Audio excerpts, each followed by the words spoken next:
ज्ञानमूर्तिं द्वन्द्वातीतं गगनसदृशं तत्त्वमस्यादिलक्ष्यम् एकं नित्यं विमलमचलं सर्वदि साक्षिभूतं भावातीतं त्रिगुणरहितं सद्गुरुं तन्नमामि। नमामि सद्गुरुं शान्तं सच्चिदानन्दविग्रहं पूर्णब्रह्मपरानन्दम् ईशम् आनन्दिवल्लभम्। नमो सद्गुरु तुकया ज्ञानदीपा, नमो सद्गुरु सच्चिदानंद रूपा, नमो सद्गुरु भक्त कल्याण मूर्ती, नमो सद्गुरु भास्करा पूर्ण कीर्ती। स्वयं भानुजो भानु आराधिला तयाच्या कुळी दिग्बकू दिव्य झाला, हरिभक्ती लागोनी तारी समजता। नमस्कार त्या सद्गुरु संत एकनाथ श्रीपादनाथं गुरुराजवर्यं मुमुक्षूणां ज्ञानदानैक्यदक्षं श्री घोटी क्षेत्रे निवासनं तन्नमामि वेदांत विद्यां वरिष्ठम्।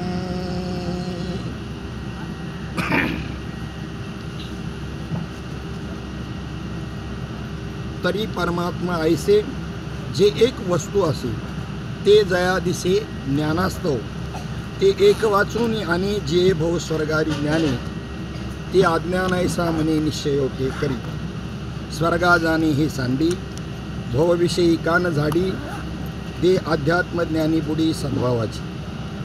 भंगली आ वाटे शोधुनी आ वाटे, निगिजे जेवी नीटे राजपंथी, तैसे ज्ञान जाता करी आघवेची एकीकडे सारी।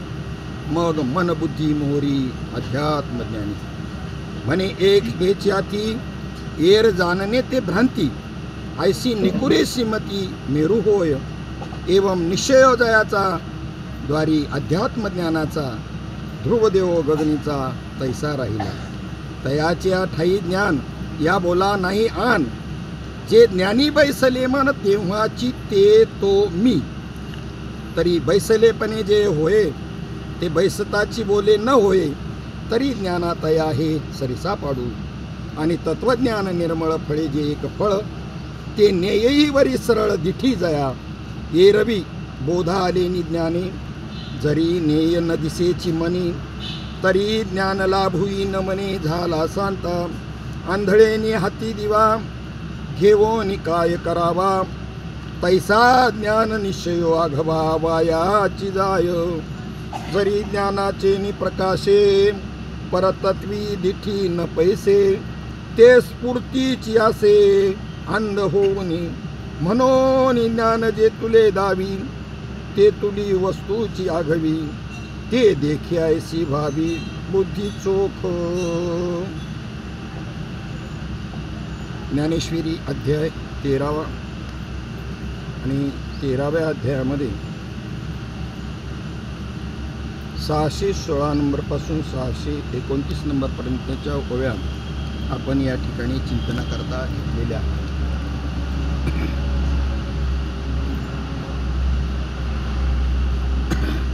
माऊली ज्ञानोबारायांच्या कृपेनं, जगद्गुरु तुकोबारायांच्या कृपेनं, मैया नर्मदाच्या कृपेनं, साबळे बाबांच्या कृपेनं मार्गदर्शनाखाली आपली बसनं परिक्रमा यात्रा सुरू आहे। आपले पुनावळेचे सगळे बंधू भगिनी, घाटकोपर मुंबई पुण्यातले साधक, सगळ्या मंडळींच्या योगानं आपण या ठिकाणी गेल्या 3 दिवसापासून प्रवास करत आज प्रकाशापासून पुढे आपण शूलपाणेश्वराच्या मंदिराच्या कडे प्रस्थान करत आहोत। आपलं मार्गक्रमण चालू आहे आणि दुपारच्या भोजनाच्या निमित्तानं माझा आवाज येतो ना? नाही येत? तुम्हाला माहिती का कृष्ण जेवायला कसं बसायचं सवंगड्याचं माहिती का? नाही माहिती? बरोबर, ठीक आहे, मग सांग। ते असे 1 राऊंड 2 राऊंड 3 राऊंड असे राऊंड करून बसायचं, त्यामुळं सगळ्यांपर्यंत आवाज जायचा आणि सगळे दिसायचे त्याला बी। आणि त्याला सगळेजण पाहिजे. या इकडून या, इकडे किती जागा आहे पाहिजे. थोडीशी आपण काय करू, थोडस या इकडे सरका सरका, थोडे इकडून या, थोडे इकडून या. जेवढा मोठ्याने बोलायचा प्रयत्न करायचा तेवढा मी प्रयत्न करतो. काय होतं, मोठ्याने बोलताना जो आवेग तयार होतो ना, त्या आवेगामुळं जे बुद्धीला विचार सुचायला पाहिजेत ना, ते विचार सुचत नाही. ज्या वेळेला नॉर्मल आवाजामध्ये बोलतो ना कोणी माणूस, तर त्यावेळेला त्याचा विवेक अतिशय जागृत असतो आणि त्याला काय मांडणी मांडावी हे सुचत असतं. हा एक वाचेमधला एक दोष आहे, मोठ्याने बोलण्यामधला मोठा दोष आहे हा. आणि जेव्हा नॉर्मल, आता येतो का? बरं ठीक आहे, अजूनही इकडे पुढे येऊ शकतात. इकडे या, इथे 7-8 माणसं इथे बसू शकतात. आणि त्याच्याही उपर नाही ऐकायला आलं तरी काय हरकत नाही, बसून राहायचं. त्या नाही तोडू नका, काही तोडू नका, बस ठीक आहे ते असू द्या, काय नाही. पुढे सरका, तरी बी नाही ऐकायला आलं तरी बसायचं. त्याचं कारण सांगतो. आता अलीकडे हे स्पीकर वगैरे आहेत, नाही तर माऊली ज्ञानोबारायांच्या पालखी सोहळ्यामध्ये स्पीकरची व्यवस्था, स्पीकरची शोध लागूनही स्पीकरची व्यवस्था नव्हती का, कोणास ठाऊक. आता मोठ्या माणसांबद्दल आपण छोट्या माणसांनी बोलणं म्हणजे उचित नाही, पण काय भावन श्रद्धा की ऐकायला जरी नाही आलं तरी तिथे कीर्तन चालू असताना जाऊन बसायचं नुसतं. नंतर मग ती व्यवस्था ते करायला लागले, परंतु अजिबात नाही, काही नाही, ऐकायला जातच नव्हतं. पण सगळा समाज असा तटस्थ बसायचा, एक श्रद्धा म्हणून बसायचा. आणि खरा सत्संग जो आहे ना, तो खरा सत्संगामध्ये कोणी काही सांगायला पाहिजे आणि कोणी काही ऐकायला पाहिजे असा भागच नाही. अजून आपल्याला सत्संग म्हणजे काय हेच माहीत नाही. सत्संग म्हणजे प्रवचन नाही, सत्संग म्हणजे कीर्तन नाही, हो सत्संग म्हणजे भजन नाही, ते म्हणजे नाही असं नाही. परमार्थाचं अंग आहे ते, पण ते बाह्य अंग आहे. काय आहे ते? बाह्य अंग आहे. खरा सत्संग जो आहे, संतांची कृपा करण्याच्या 4 पद्धती सांगितलेल्या आहेत. बाबांनी आता शक्तिपात दीक्षा घेतली, त्यामुळे त्यांच्या ते लक्षात येईल. आता मी काय म्हणतो ते, ज्यांना ज्यांना असे सद्गुरू भेटले असतील त्यांच्या ते लक्षामध्ये येईल. आता ज्यांचं नुसतं मनामणीचं चाललं असतं तर त्याला माझा काही इलाज नाही, पण मनामणीचंही वायाला जात नसतं. मनामणीच्या याच्यातून एक पुण्य तयार होत असतं आणि मग त्याला संप्रदाय, पंथ, श्रीगुरू हे मिळत असतात, भेटत असतात. ते पुण्य आहे. निष्कामपणे तुम्ही जी जी सेवा कराल ती तुम्हाला तिथपर्यंत घेऊन जाते, ते काही वायाला जातं असं नाही. परंतु दुसरा मार्ग आहे त्याच्या पुढचा, एवढं जरी तुमच्या लक्षात आलं तरी बी भरपूर झालं. नुसता तेवढाच मार्ग नाही, भजन करणं तेवढाच मार्ग नाही, वारी करणं तेवढाच मार्ग नाही, तीर्थयात्रा करणं म्हणजे तेवढाच मार्ग नाही, तेवढाच अभ्यास नाही. जसं बालवाडीपासून MA पर्यंत वेगवेगळ्या वर्गात वेगवेगळे विषय, वेगवेगळ्या विषयांचं ज्ञान आहे आणि शेवटला मग परिपूर्णता आहे ज्ञानाची तिथे. आता त्याच्या बुद्धीमध्ये अशी काही शक्ती निर्माण झाली की तो आता MA झाल्यानंतर पुढे PhD करायची म्हणजे त्याच्या स्वतंत्र बुद्धीने तो प्रबंध तयार करतो. गेल्यावर त्याच्या ज्ञानाची परिपूर्णता आहे. इथपर्यंत ह्या साधनांचा निषेध आहे का? वारीचा नाही, तीर्थयात्रेचा. कोणत्या साधनाचा निषेध कसा करता येईल? तलवार कुठं वापरायची, चाकू कुठं वापरायचं, सुरी कुठे वापरायचं कळलं पाहिजे ना. सुरी बी लागणारच आहे, तलवार लागणार आहे, तशी सुरी सुद्धा तुम्हाला कांदा कापाय तलवार घेऊन जमणार नाही ना. कांदा कापायला सुरीच लागणार आहे.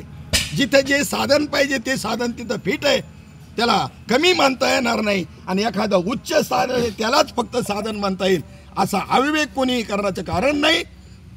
जिथे जे साधन पाहिजे ते तिथे पाहिजेच. आणि एक वेळ साधन सुद्धा संपतंय, साध्यही संपतंय, साधना सगट आणि फक्त तो एक शिल्लक राहतो. तो एक शिल्लक राहतो आहे तर तोच सगळीकडे ओतप्रोत भरलेला आहे. त्याला उपासना करणारा त्याला कोणी नर्मदा मैया म्हणेल, कोणी नारायण म्हणेल, कोणी शिव म्हणेल, कोण काय म्हणेल. ही नावं भिन्न भिन्न आहे कार्यानुसार त्यांची, परंतु तत्व मात्र काय आहे? एकच आहे. परमात्मा काय आहे? एकच आहे. ज्याला आपण ज्ञान म्हणतो ते ज्ञान आणि परमात्मा दोन भिन्न नाही. हा विषयच आपण इथे घेतलेला आहे. पण तत्पूर्वी आपण परिक्रमेबद्दल बोलू. जरी ओव्या घेतलेल्या असल्या अशा विषय, तरी जिथे जिथे आपल्याला वेळ मिळेल तर तिथे हेच चिंतन घेत जाऊ आपण. हे 10-12 दिवस संपणार न संपणार असं चिंतन आहे. चिंतनाला बुद्धी माझी कमी पडेल सांगायला, पण हे न संपणारं चिंतन आहे. काय काय याच्यामध्ये माऊली ज्ञानोबारायांनी भरले जरा जाता जाता सांगतो. की ज्या वेळेला आंबेजोगाईमध्ये गुरुदत्तात्रयांचा दत्तोपासक भक्त होता, आता मला नाव आठवेना त्याचं, येईल थोड्या वेळामध्ये. वा शाबास, दासोपंत. हा हा, एवढा विद्वान, 1.25 लाख श्लोक गीतेवरती केले आणि त्याला अहंकार झाला. म्हणजे काय ते ज्ञानेश्वर महाराज 9035 ओव्या बळबळ केल्या आणि ह्या पठ्ठ्यानी 1.25 लाख काय केलेलं आहे, 1.25 लाख श्लोक.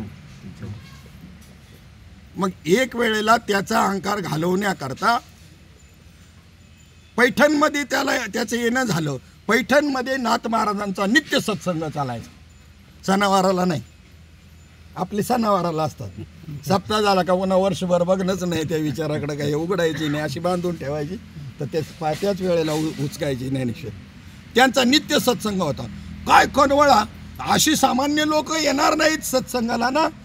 जो सत्संगाला यायचा, अन्न सत्र बी ज्ञान सत्र बी, सगळ्यांना जेवायला अन्न सत्र. आणि तेवढ्यावर नाही तर प्रत्येकाला अर्धा किलो साखर घरी जाताना द्यायची. साखरेच्या आशेने देवाची गरज आहे का नाही काय माहिती, पण साखरेच्या आशेने सुद्धा यायची.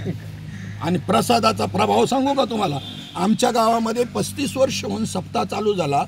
एक 3-4 कुटुंब ही वंचित त्याच्यापासून थोडीशी असतील, हिरण्यकश्यपूचा काय परिणाम त्यांच्यावरती मागचा, त्यामुळं ती कधी सहकार्य तर नाही पण विरोधाभासातलीच होती बरं का. पण आम्ही मात्र एक तत्व, नका देऊ वर्गणी काय नाही, कार्यक्रमाला या आणि प्रसादाला तर याच, नक्कीच या. प्रसादाला आल्याशिवाय राहू नका, कार्यक्रमाला नका येऊ. 35 वर्ष त्यांच्यावर त्या काही म्हणलं काय बा आपलं वाया जातो यांनी प्रसाद घेऊन सुद्धा, पण वाया जात नसतो. 35 वर्षांनी परिणाम झाला त्यांच्यावरती, 35 वर्षांनी झालाच त्या कुटुंबावरती. आणि आज सगळ्यात उत्कृष्ट पंगत तीच कुटुंब देते, जी अगोदरची परमार्थी माणसं देत नाही. ती परिणाम होणार नाही कसं. अभ्यास ज्याला म्हणतात ना, माऊली म्हणतात अभ्यासाचे निबळे, एकी गती केली अंतराळे, एकी वाघब्रह्म थोकडे अभ्यासे केले. हे माऊली ज्ञानोबारायांची ज्ञानेश्वरी पूर्ण मुखोद्गत आहे. प्रत्येक शब्द 9035 मुखोद्गत आहेत. अभ्यासाने काय होणार नाही, विष सुद्धा पचवता येईल अभ्यासाने बरं का. कृपा वेगळी आणि सिद्धी वेगळ्या. लक्षात येऊ द्या जरा, असं थोडंसं लक्षात घ्या. महात्मा कळून घ्यायचं असेल तर नुसत्या हृदय सिद्धीवरती महात्म्याचं सामर्थ्य मोजलं जात नाही. ज्ञान म्हणजे सामान्य गोष्ट नाही. जन्म मरणाच्या बेड्यातून पार करायचं आहे 84 लक्ष जीवनीमधून जीवाला. ते ज्ञान श्रेष्ठ आहे का हृदय सिद्धी श्रेष्ठ आहे. माऊली ज्ञानोबारायांनी हरिपाठात हृदय सिद्धीबद्दल काय म्हटलंय सांगा मला. हृदय सिद्धी निधी अवघीच उपाधी.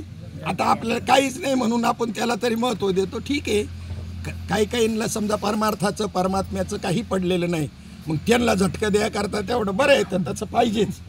म्हणजे मी म्हणलो ना, एकही गोष्ट निरुपयोगी नाही जगामध्ये, आणि त्याचं काय नाही, व्यर्थ नाही, कोणतीच गोष्ट व्यर्थ नाही.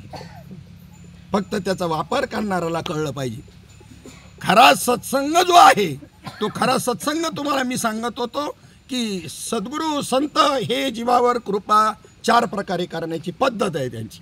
एक आहे शब्दकृपा, शब्दाच्या द्वारे.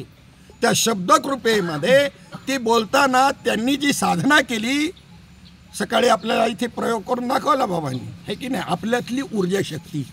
अशा पद्धतीनं हात घासायचे, घासल्यानंतर त्या ठिकाणी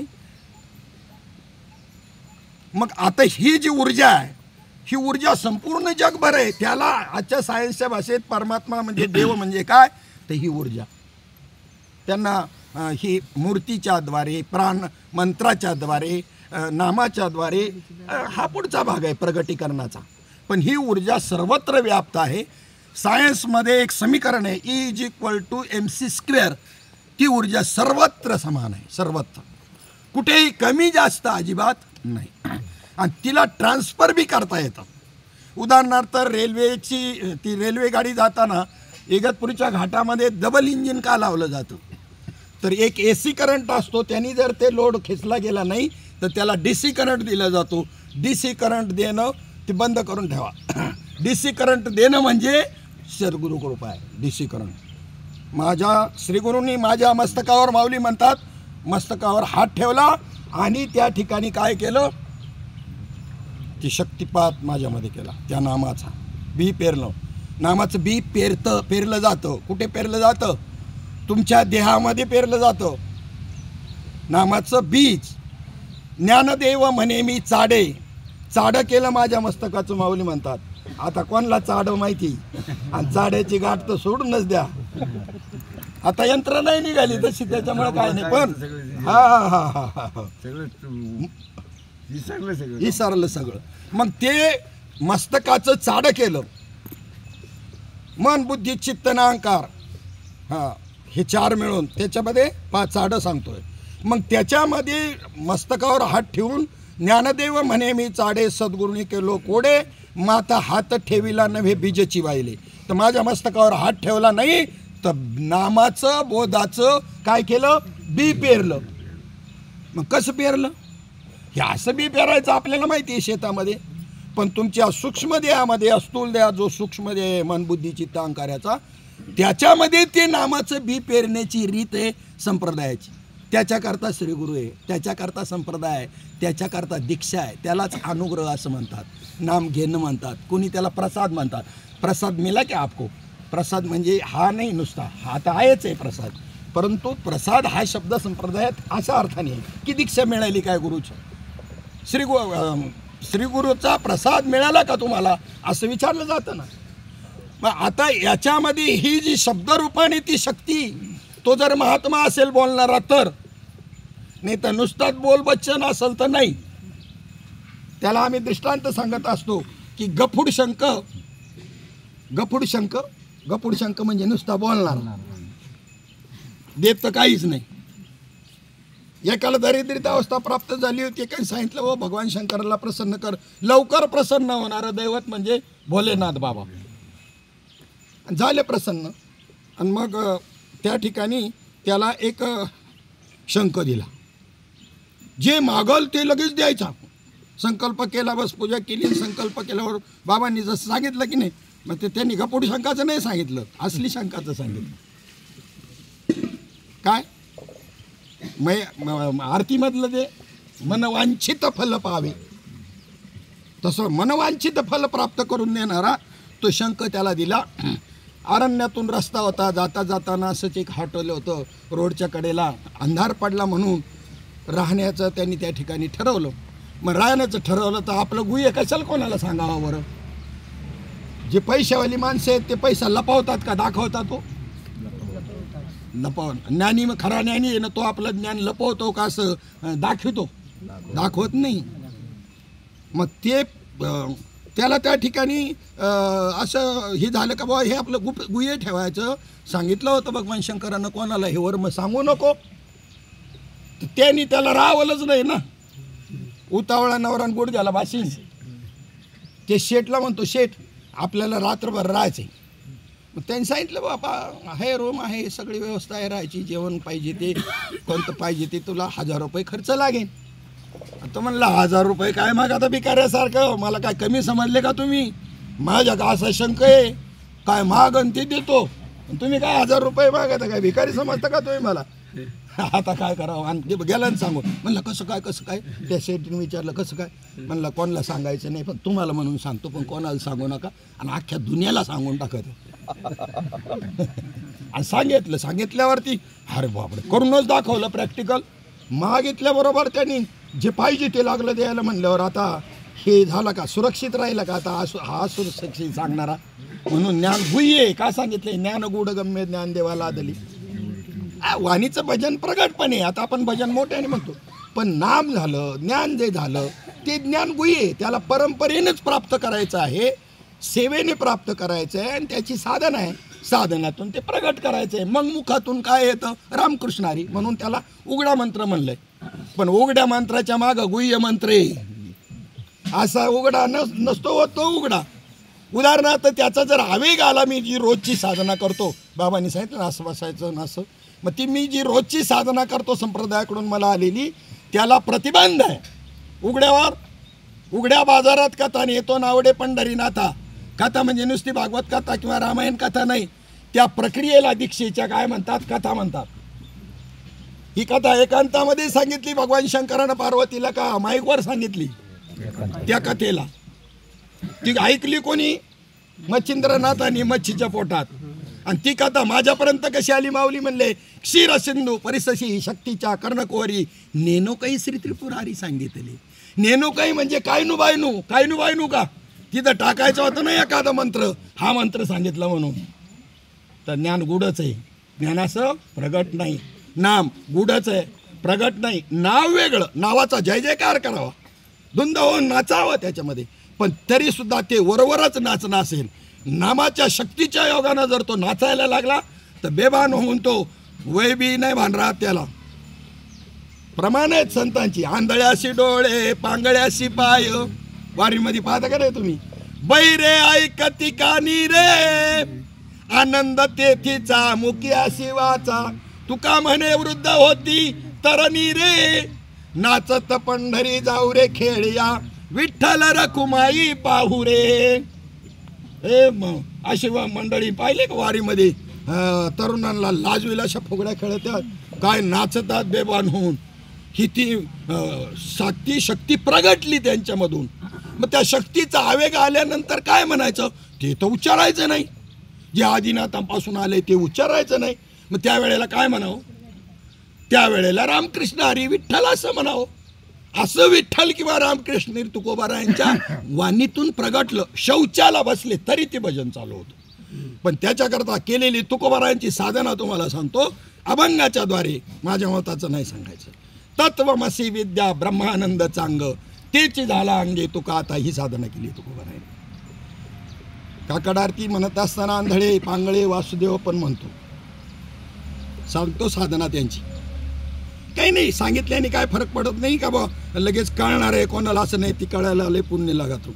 उघड सांगितलं तरी कळतही नसतं ती. हे तो मोठा चमत्कार आहे. याच्या इतका मोठा चमत्कार नाही. ऊर्ध्वमुखे आळविला सोहम शब्दाचा नाद. काय मला काय कळलं नाही बरं. आम्हाला आपलं रामकृष्ण हरी माहिती, बाकीचं नाही. व काय जे आम्ही खातो ते सांगतो, आम्हाला बाकी नाही माहिती. रामकृष्ण हरी आम्हाला तुकोबारायांनी एकच सांगितलं, रामकृष्ण हरी विठ्ठल केशवा मंत्र हा जपावा, यावी नानी कास्ता पैसा नाही. याच्यापेक्षा दुसरं साधन नाही. आणि कोणी आहे म्हणत असं मी सांगतो, विठोबाची शपथ घेऊन सांगतो, दुसरं नाही आम्हाला माहिती. आणि आता तुकोबारायांना मला विचारावं वाटत आहे, हे काय म्हणताय तुम्ही, मला काय कळा ना. काय बाबा ही काय महाराज, काय किती बुवा वाटायला लावली असती माझ्यासारखी. तुम्हाला विचारतो आता. ओळखीच्यांना बोललो म्हणजे काय एवढं वाटणार नाही. अनोळखींना बोललो म्हणजे बाबाला ताट दिसतो, लईच अहंकारी दिसतो. आता कडक बोलला म्हणजे अहंकारी असं काही नाही, त्याची ती बोलायची टोनिंग असते. मग समजा माझा अहंकार समजा अर्धा तासच बोलायचे, 15-20 मिनटं माझा अहंकार समजा पाहिजे, तर तिथून पुढे मी नम्रता बी दाखवेन तुम्हाला. काय त्याचे तेवढं तुम्हाला लुटायचं असल्यावर नम्रतेने मला जेवढं लुटता येईल तेवढं कडक बोलून नाही लुटता येणार. सावधान अशा माणसांपासून, सावधान अशा माणसांपासून बरं का. म्हणजे बोलणं तर तसंच बोललं पाहिजे वास्तविक. साचा आणि मवाळ काय मितुले आणि रसाळ शब्द जैसे कल्लोळ अमृताची, असं बोलावं माऊली म्हणतात. पण आता बघा माऊलींचंच रसाळ बोलणं सांगतो तुम्हाला बरं का. ऐके ज्या प्राण्याच्या ठाई या ज्ञानाची आवडी नाही, तयाचे ज्याले म्हणू काही वरी मरणी चांग. या ज्ञानाची ज्याला आवड नाही ते जगून काय उपयोग आहे, मेला कसा नाही. हे माऊलींचं साचन मवाळ काय. एक ओळी ध्यानात धरली, त्याचा अर्थही नीट कळून नाही घेतला, आणि माऊलीने सांगितले या या या बसा बसा, गोड बोलू बोलू आमची वाट लावली सगळी. या या बसा बसान, कसं काय बरं आहे का. घातकही मोठे हे बोलणं. याच्या उलट संतांचं बोलणं एवढं जरी कडक आहे तरी सुद्धा आमच्या फायद्याचं आहे. एवढं कडक बोलाव पण आमच्या आईमाईवर पा काय ते शब्द उच्चारण्यासारखे आहेत का नाही. मग लिहिले कशाला त्यांनी, काय उच्चारायला काय आपल्याला हरकत आहे. सांगाय करताच लिहिलेत, बिंदास बोलावा. नाही तर काय काय तिथं टिंब बोलतात, म्हणजे याला का अजून गोंधळ. आधीच आमच्या डोक्यात गोंधळ आणि त्यात तिथं टिंब बोलतात. हाय ते बोला ना. ज्याच्या चित्तात विषयच नाही ना त्यांनी ते शब्द उच्चारले तरी त्यांना काही फरक पडत नसतो. आणि ज्याच्या चित्तात विषय आहे ना त्याला ते सगळं विशेष दिसत असतं. सगळं जे पाहत आहे ते विशेष दिसतं. ते त्याच्या चित्तातला दोष आहे. काय माय गेली होती भूतापाशी, हरीने मुखाशी अरे मुडा. आता हे काय साधं बोलणं आहे का. येतोय का राग आपल्याला. म्हणजे जे परमार्थ करत नाही, हरीला भजत नाही, त्यांच्याकरता वाक्य येते. येतोय का राग. किती बिनलाजी आपण. नाही नाही, मी म्हणजे विचार करण्यासारखी गोष्ट आहे.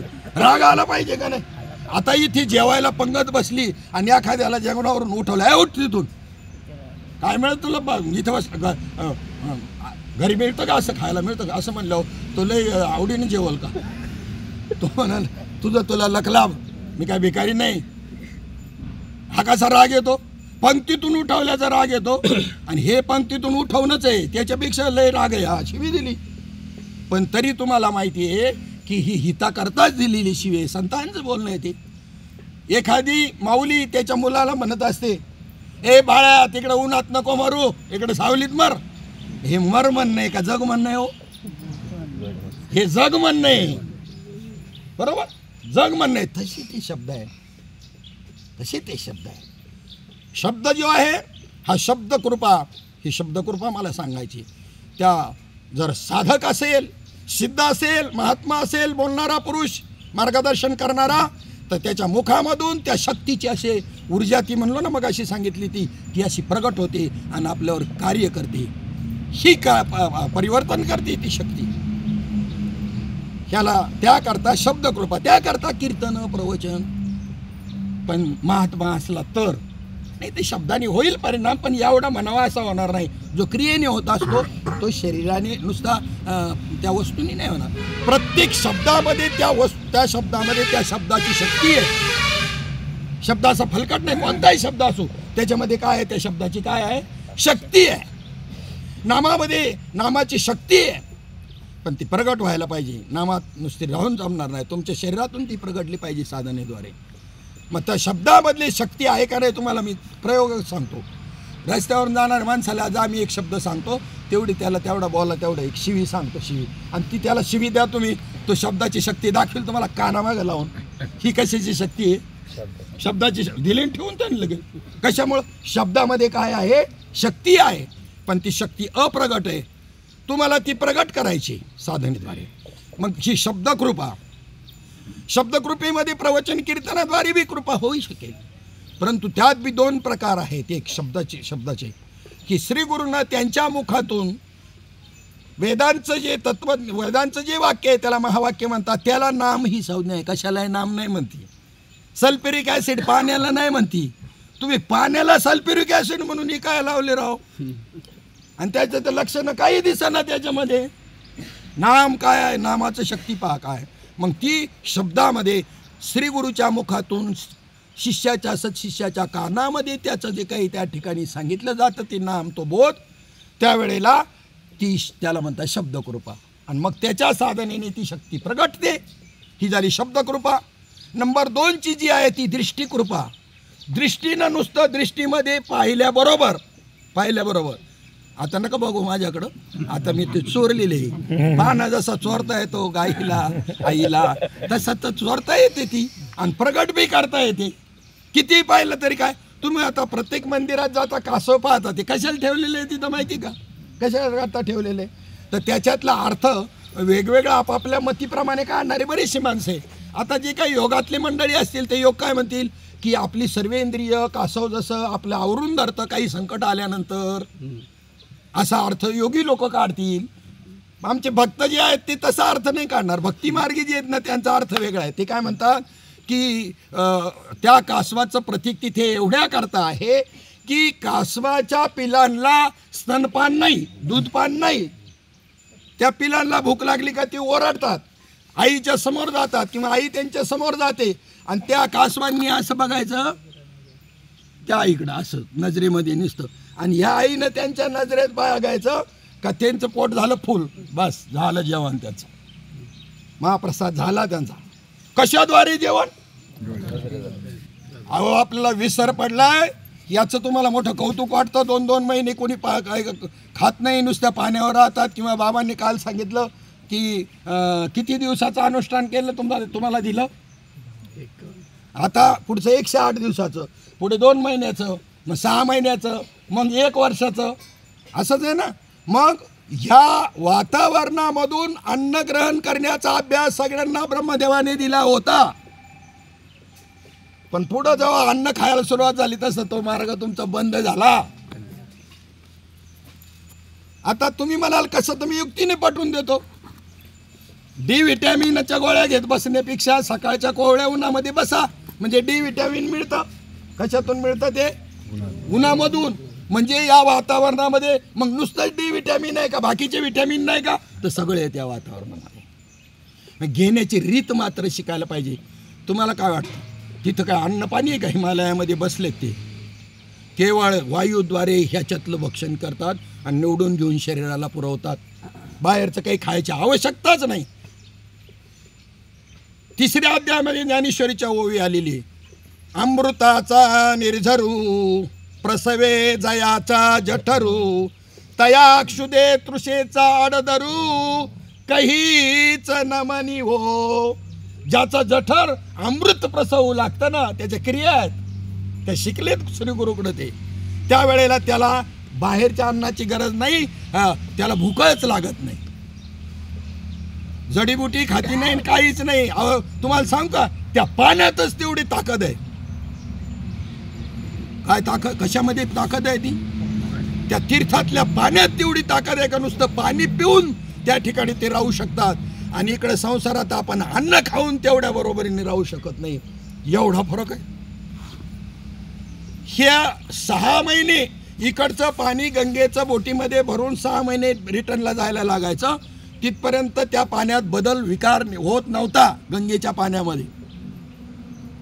आणि ज्या नर्मदा मैयाच्या परिक्रमेला आपण चाललेले आहात, नर्मदा पुराणामध्ये सांगितलंय या पाण्यामध्ये 1 कल्पपर्यंत विकार निर्माण होणार नाही. सामान्य गोष्ट आहे का? सायन्सनी शोधलंय ते. कपोल कल्पित गोष्टी नाही सांगत आमचा अध्यात्म. अध्यात्मातून विज्ञान निर्माण झालेलं आहे, ज्ञानातून विज्ञान निर्माण झालेलं आहे. कल्पपर्यंतचं आयुष्य, कल्प म्हणजे किती? कृत त्रेता द्वापार कली 4 युग आहेत, त्याची एक चौकडी. आता हे 28वं कलियुग चालू आहे. कितवं युग आहे? 28 विटेवर उभा. नवनाथ ग्रंथामध्ये आलेलं आहे.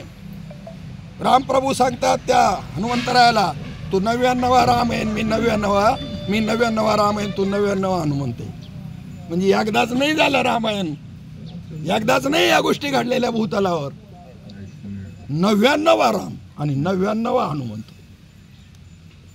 आपले तर त्यांच्यापेक्षा भारी आपण अवतारांपेक्षा 84 लाख वेळेला. पण फक्त नरखातच पचलोय आणि ते ज्ञानात आहे. एवढाच फरक आहे. आपण काय कमी आहे का? काय आपणही ब्रह्मदेवाचीच लेकरं. त्याला सृष्टी निर्माण करता येते ना, आपल्याला नाही येत का? आपल्याला 2-3 पोरं असतातच की. पास झालं ना परीक्षेला ब्रह्मदेवाच्या. कमी नाही आपण, फक्त आपली शक्ती थोडी सीमित आहे आणि त्याची जरा मोठी आहे. तो आपण जीव अल्पज्ञ आहे आणि शिव व्यापक आहे. तुम्हाला वाढवता येते ती शक्ती, असं काही नाही, साधनेने वाढवता येते. चला पुढे आपला विषय काय चालला होता? शब्द कृपा जी आहे ती शब्द कृपा झाली. नंबर 2 दृष्टिकृपा हा विषय चालला होता. ते कासवाच्या याच्यामध्ये असं फक्त कासवीन फक्त त्या पिलांकडं असं दृष्टीने पाहतं आणि त्यांचं पोट भरत आहे. साधारण गोष्ट आहे काही.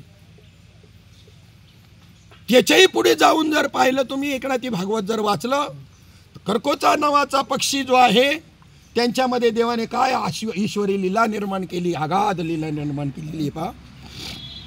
की त्या ठिकाणी त्यांच्या पिल्लांना सोडून ती समुद्राच्या पलीकडे बेटाच्या तटावरच्या असं मध्ये बेट असतं, तिकडे एवढ्या लांब गेलेले असतात आणि पिल्लं इकडं असतात.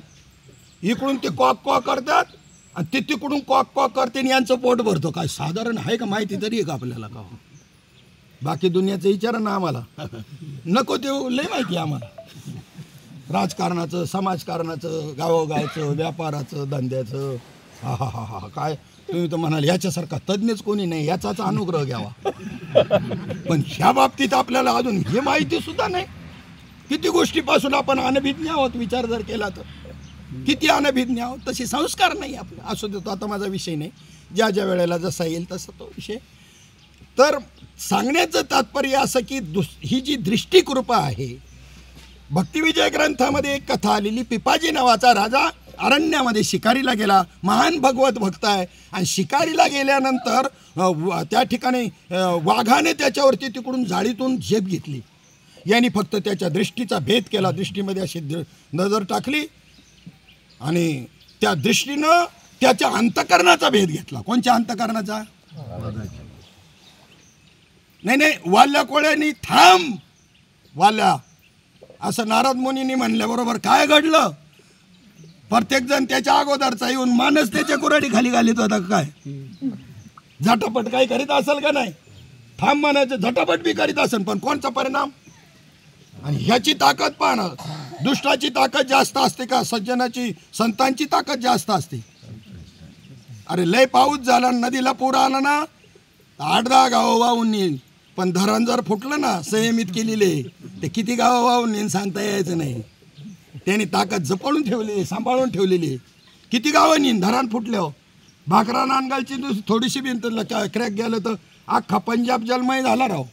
आणि भाकऱ्या धरण फुटल्यावर तिथं येईन ना पार महाराष्ट्राकडं खाली सगळी गावं साफ करीत.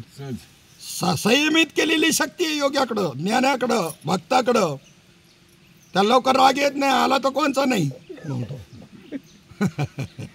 हा शक्ती, राग आवरायला शक्ती जास्त लागते का राग यायला शक्ती जास्त लागते? राग काय आमचं तर नाकाच्या शेंड्यावरच आहे, यायला काय टाइम लागतो? थोडंसं कोणतं सारखं वारंवार धक्का लागत असेल तर ते काय भाऊ ते अर्धा पाऊण तास ते प्रवचनावर चित्तच नाही. काय हाल बसायचं तरी सेन्स आहे का? सारखं हालत आहे म्हणून. आता काय करील त्याचं चित्त स्थिर नाही. तू तिथून उठून दुसरी का जाणं? आता याच्यापेक्षा दुसरा उपाय काय असतं? चित्त स्थिर जर नसेल ना, तो माणूस 10 मिनटंही एका ठिकाणी. म्हणून आम्हाला संतांनी सवय लावल्या, प्रवचन कीर्तन ह्या निमित्ताने 2 तास सवय लागते. 2 तास सामान्य का पारायण 2 तास बसल्यानंतर सवय लागते. आणि बसायची रीत जर माहिती पडली ना, अरे 6 तास 6 तासाची बैठक तुम्ही असं हालचाल चालणार नाही. चित्ताचा विषय महत्वाचा असतो. टीव्हीवर मालिका लागल्यावर किती तास बसत मला सांगा बरं? नाही उगाच माझ्यासारखं नका बोलू, खरं सांग. मग कशी कळ नाही लागेल? चित्ताचा विषय महत्वाचा आहे.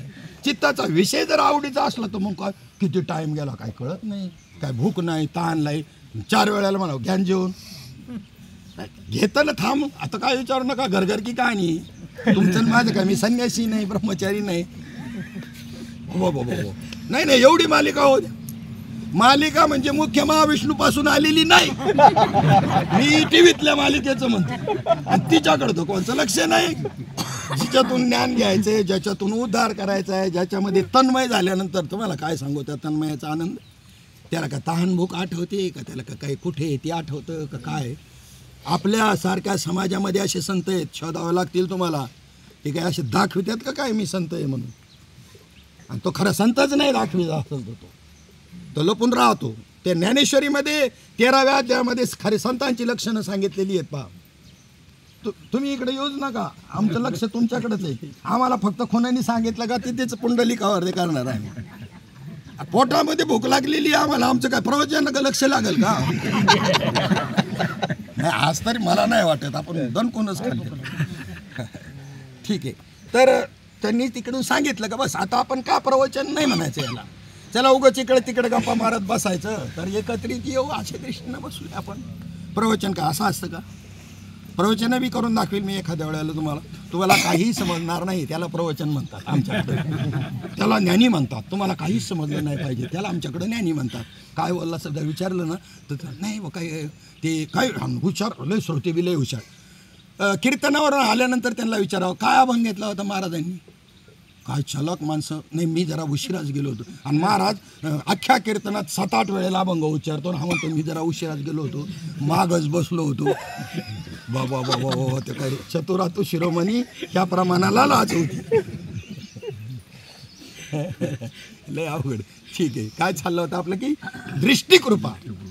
त्या पिपाजी राजाच्या राजानं त्याच्यामध्ये दृष्टीद्वारे कृपा केली आणि वाघ आपलं क्रूरपणा विसरला आणि त्या ठिकाणी त्यांनी मांसाहार खायचं सोडून दिलं आणि 8 दिवसामध्ये देह ठेवला. कोणी? माणसानो ऐकताय का? वाघाने मांस खायचं सोडलं. कोणी? वाघाने. आणि मग 8 दिवसात तो नंतर त्या ठिकाणी जुनागडचा नरसिंह मेहता म्हणून अवताराला आला. नरसिंह मेहत्याची त्याच्या अगोदरच्या जन्माची ही कथा आहे. कोणत्या कृपेद्वारे? नंबर 2 ची कृपा दृष्टिकृपा. दृष्टिकृपेद्वारे शक्तिपात केला. नंतर त्याच्यानंतरची जी कृपा आहे एक संकल्प कृपा, ही जे ग्रंथ आहेत, गाथा आहे, ज्ञानेश्वरी आहे, आद्य शंकराचार्यांचे संतांचे अनेक ग्रंथ आहेत, ही संकल्प कृपा आहे. काय कोणती कृपा आहे त्यांची? आज देहाने नसले तरी विचाराने आपल्या समोर आहे. आणि विचाराने कळवा माणूस, नुसतं देहाने कळून नाही उपयोगाचा. एक बोले बाबा हम महात्मा गांधीला आम्ही खूप मानतो, पण त्यांचे विचारच पटत नाही, मग काय खाक मानतो? बघितलं का, हे मानणं आमचं बी देवाला मानणं असंच आहे, संतांना मानणं बाबा आमचं असंच आहे, म्हणून असली काय पदरात पडत नाही. आम्ही तुम्हाला मानतो, पण तुमचे ते साधन आणि ते काहीच सांगत ते शक्तिपात ते आम्हाला नाही पटत. काय काय मानतो तुम्हाला? काय खायापुरतं मानतो, लय भारी जेवण घालता खायला, आणि आम्हाला काय का खायलाच मिळालं नाही घेतं का? अरे काय मानता, कशाला मानायला पाहिजे? साधी गोष्ट विचाराची. तर त्या ठिकाणी ही जी कृपा आहे, ही संकल्प कृपा आहे साधूची. ग्रंथाच्या रूपाने आज तुकोबा आहे आपल्यासमोर आहे, आपल्याबरोबर आहे, ज्ञानोबा आहे आपल्याबरोबर आहे, आद्य शंकराचार्य आपल्याबरोबर आहेत. सगळं ही साधारण कृपा नाही. अरे काय श्रम पडलेत. आई तेव्हा बिळात नागोबा आलोय आपण, पूर्वजांनी आपल्याला प्रॉपर्टी करून ठेवली, जरा घामाचं कमवून दाखवा आणि मग बोलावं. त्याच्यात काय एखाद दोन उभं नाही का कमवून दाखवा ना, म्हणजे कळन त्याचं महत्त्व. कसं जतन करत इथपर्यंत आणलेले साधू संतांनी हे वाङ्मय. त्या काळात लिखाणाचं संशोधन नव्हतं, भुर्जपत्रावरती लिहिलं जायचं. त्याच्यानंतर भुर्जपत्रावर येण्याच्या अगोदर, मग लिखाणात येण्याच्या अगोदर एकाने जेवढी विद्या शिकला ती एक शिष्य असा बनवायचा का त्याच्याकडून ती मुखोद्गत करून घ्यायची, तरच देह ठेवायचा. हे काय साधी गोष्ट आहे का आपल्यापर्यंत हे तत्त्वज्ञान आले? त्यांनी पुढच्याला, त्यांनी पुढच्याला असं करत ते पाठांतर करून ठेवून अख्ख्या जीवनाचं ध्येय असते. ते काय आपले प्रपंच करत बसले का काय? सगळं त्याग केला म्हणून ती इथपर्यंत आलं. आणि हे ज्ञान ह्या फॉरेनर लोकांनी आपल्या इथे येऊन लुटून नेलं सगळे ग्रंथ, त्याच्यातलं ते ज्ञान. आणि विज्ञानाने एवढी त्यांनी प्रगती केली, आणि आम्ही फक्त हळद कुंकू टाकून देव बाप्पा सुखाचं ठेव चाललंय आपण, आणि त्याचा काही विचार नाही. केव्हा हे वाचले, ज्ञान कशाला म्हणतात, नियम म्हणजे काय, बुद्धी चोख व्हायला पाहिजे, म्हणजे त्याचा अनुभव काय येतो, हे जे अवयवांमध्ये घेतले, हे सांगणाऱ्यांना आम्हाला माहीत नाही, तर ऐकणाऱ्यांची केव्हा हजेरी लागायची. विद्यार्थ्यांनी गुरुजींना विचारलं, गुरुजी व्यासपीठ म्हणजे काय? गुरुजी म्हणले बाजरीचं पीठ, गव्हाचं पीठ, तसं व्यासपीठ. आता गुरुजीला जर व्यासपीठ माहिती नाही, ज्ञानाचा अनुभव येतो. अरे अनुभवा करता तर पायी परिक्रमेला जातात लोक, किंवा तुम्ही आपण आलो कशा करता आलो? लय पैसे झाले म्हणून, घरी टाइमपास होत नाही म्हणून आले का? काहीतरी आम्हाला अनुभव आला पाहिजे. तुम्ही तर कोणत्या प्रकारची दीक्षा नसेल घेतलेली, फार व्यसनी माणसं सुद्धा आहेत, आलेली आहेत, परिक्रमेला येतात, पण त्यांना सुद्धा, त्यांच्यावर सुद्धा वरद असतं आणि त्यांना सुद्धा अनुभव देते मैया.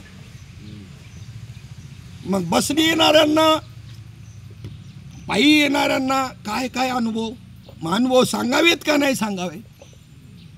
अनुभव सांगितलेच पाहिजे. त्या त्या क्षेत्राशी एका विचाराच्या आल्या माणसांना अनुभव नाही सांगायचे तर कोणाला सांगायचे? कुत्र्या मांजराला सांगता? ह्या भूमिकेवर आलेत ना तुम्ही, जरी बसनी आलेली असले तरी तुमच्यामध्ये ती जिज्ञासा आहे जाणून घेण्याची, मग तुम्हाला नाही सांगायची तर कोणाला सांगायची?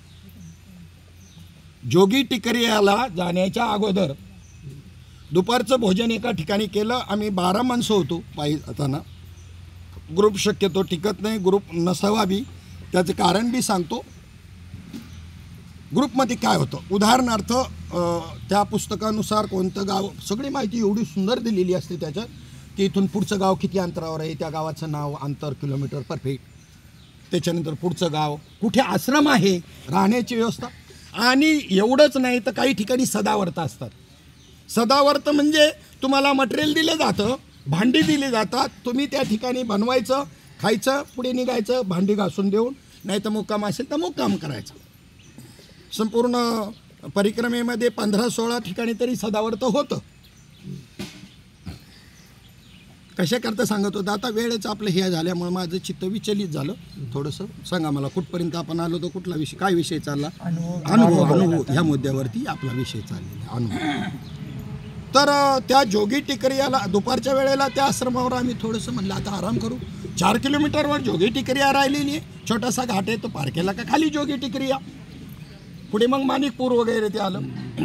तर त्या हे राजू आणि ही मंडळी बाकीची जे आम्ही तिघे जण मागे राहिलो, आम्हाला उठवलंच नाही. चांगली झोप लागली, गाड्यात घाटाला लागल्यात पाहिलं त्यांनी, म्हणजे घोरायला लागलेत दिवसा. मग ते म्हणले यांची काय झोपमोड करायची. झोपमोड करू नये, खरंच झोपमोड करू नये, कोणाची बी झोपमोड करू नये, अजिबात नाही करावं. पाप लागतं आपल्याला, आराम करतो झोपमोड. पण त्याच्या घराला आग लागली असेल तर नक्की उठवा. अपवाद बी येत ना, अपवाद बी येत नाही. झोपू द्या म्हणजे पेटू द्या, मरू द्या का, त्याला उठवायच पाहिजे. आणि मग त्या ठिकाणी ते हे गेले पुढे निघून जोगी टिकरी आला तर म्हणले तिथे जाऊन आराम करू. तिथे गेले तर आश्रम फुल झाला होता, छोटासा आश्रम आहे, फुल झाला होता. ते म्हणले महाराज जी आपको टाइम है, आप अगले आश्रम पे जाओ. तुम्ही 3 आणि 4 वाजता जर एका ठिकाणी लय चांगलं आहे, फार्म हाऊस सारखं आश्रम आहे, इथं थांबू नाही. ते म्हणणार आगे जाईल, हात जोडून सांगणार. मागून जर लेट आलेले कुणी जर रखडलेलं तुझं 8 वाजता आलं 9 वाजता आलं, त्याला कुठं अरेंज करणार. मग विनंती करतात सगळ्यांनी मिळून त्याला सांभाळून घ्यावं, आपण सगळे याचे भक्त आहोत, त्यांना कुठं पाठवता तो भाग वेगळा. पण 3-4 वाजता आलेल्यांना ते काय करतात, पुढे पाठवतात. ते म्हणले आता इथे जागा नाही, तुम्ही पुढे जा. मग यांचा आम्हाला फोन, आम्ही उठलो गडबडून. म्हणलं काय झालं, नाही इथे जागा नाही, आपल्याला पुढे जायचं आहे. आणि ते पुन्हा अंतर 6 किलोमीटर, 6 आणि 4 10 किलोमीटर आहे. उठलो ना आम्ही, निघाल्यानंतर ती गवतीताईंना फार उभंच राहता येईना, ते टिचं भरलं.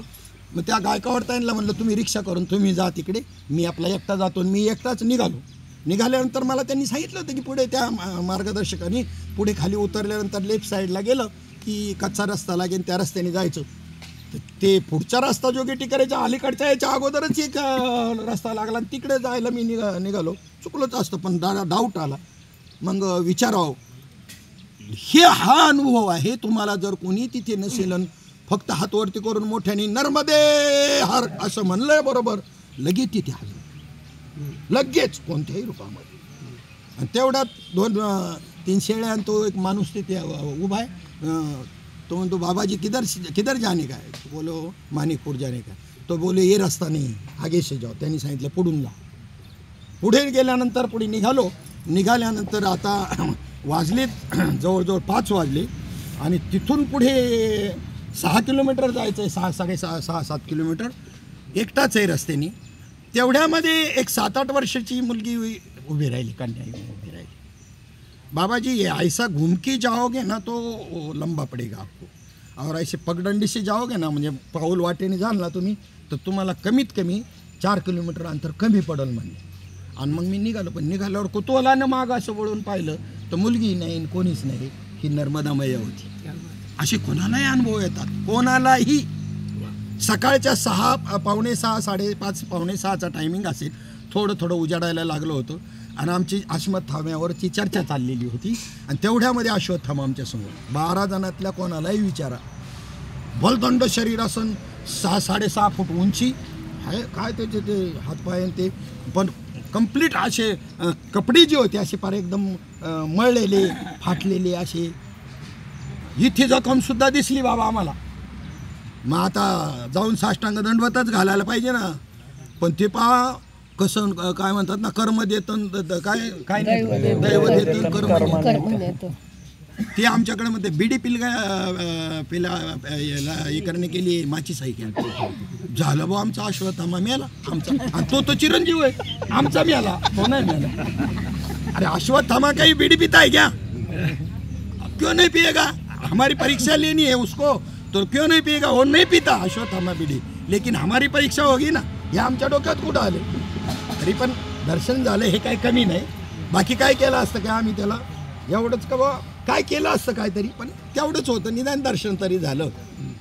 अशा काही गोष्टी आहे. अशी खूप असंख्य अनुभव आहेत असे रस्त्याने जाताना, खूप अनुभव आहे. जसा प्रसंग येईल. झालं का तिकडचं?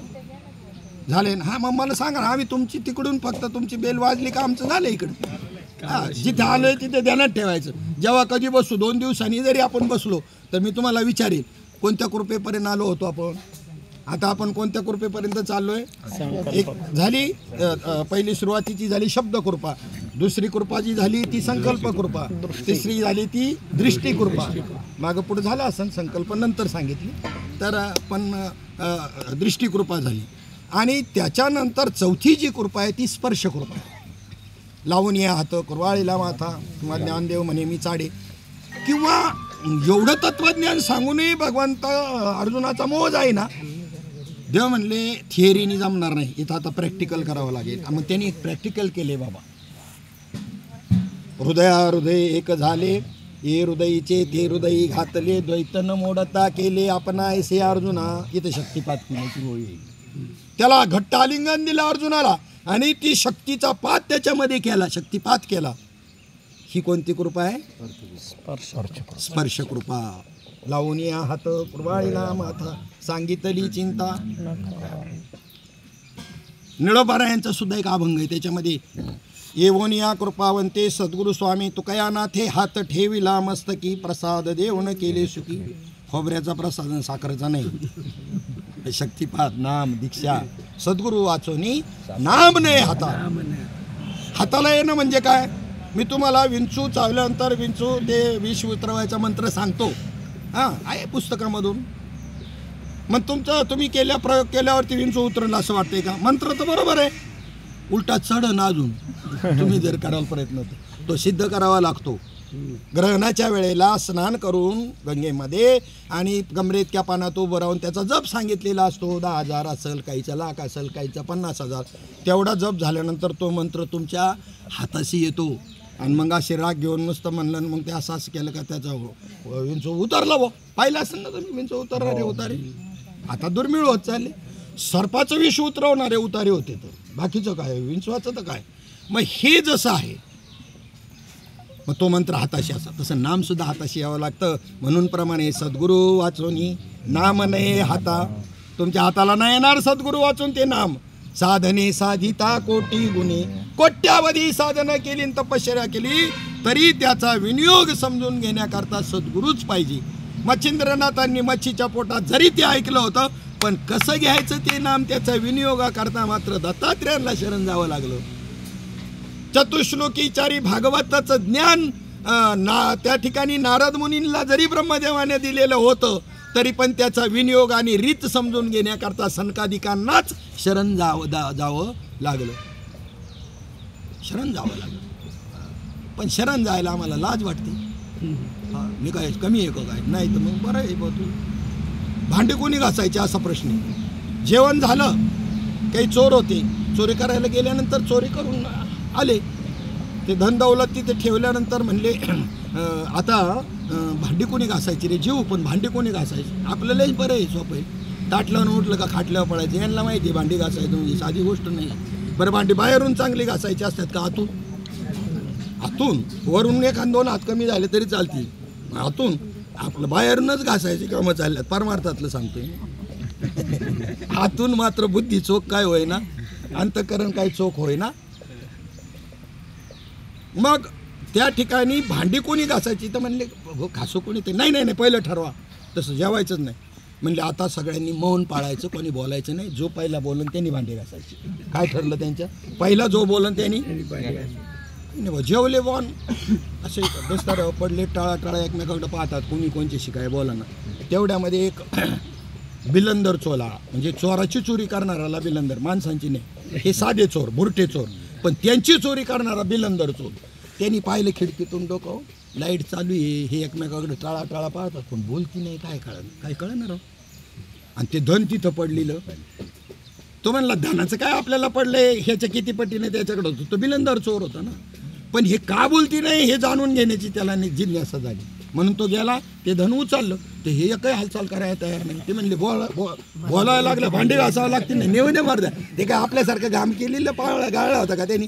उद्या डबल दरोडा टाकू म्हणले. पण बोलायचं, भांडी कोणी घासायची? बोलल्यावर भांडी कोणी घासायची? मग ते काय कोणी बोलायला तयार नाही. पण तोय बी असा होता, म्हणला ए धन असं लय पाहिले मी जिज्ञासू बघते, मी काय असं निसता पूजापाठातलं नाही आहे म्हणला. मग मी जाणून घेतल्याशिवाय राहणार नाही. का नाही बोलती? तिथं कांदा कापायची सुरी पडलेली होती, गेला पहिल्या तिथं जवळ, नाकाचा शेंडाच उडावला. 1, 2, 3 तिघांचं नाकाचं शेंडा उगाडलं. पण चौथा जो होता ना, ते आमच्या बाबासारखा होता. तो म्हणला हे गँगाने म्हणाले तिला भांडी घासावं लागते. ते म्हणले भांडी घासीन, पण नाक नाही जाऊन दिले. असेच आहे बरेचसे. भांडे कोणी घासायचे कळतंय. मी एवढ्यात सगळं सांगितलंय असं मला वाटतंय. उरलेल्या दिवसामध्ये जे काही येईल तो भाग सोडा, पण आता जेवढं बोललंय त्यात मी सगळं ज्ञान सांगितलेलं आहे. पण भांडे घासायचं मात्र जरा पुंडलिक वरद श्री ज्ञानदेव तुकाराम माऊली ज्ञानेश्वर महाराज सद्गुरुनाथ भगवान नर्मदे हर पार्वते पते हर हर महादेव विठ्ठल विठ्ठल विठ्ठल पुंडलिक वरद विठ्ठल श्री ज्ञानदेव तुकाराम माऊली ज्ञानेश्वर महाराज जगद्गुरु संत तुकाराम महाराज सद्गुरुनाथ भगवान की जय नर्मदे हर नर्मदे हर चला बाबा.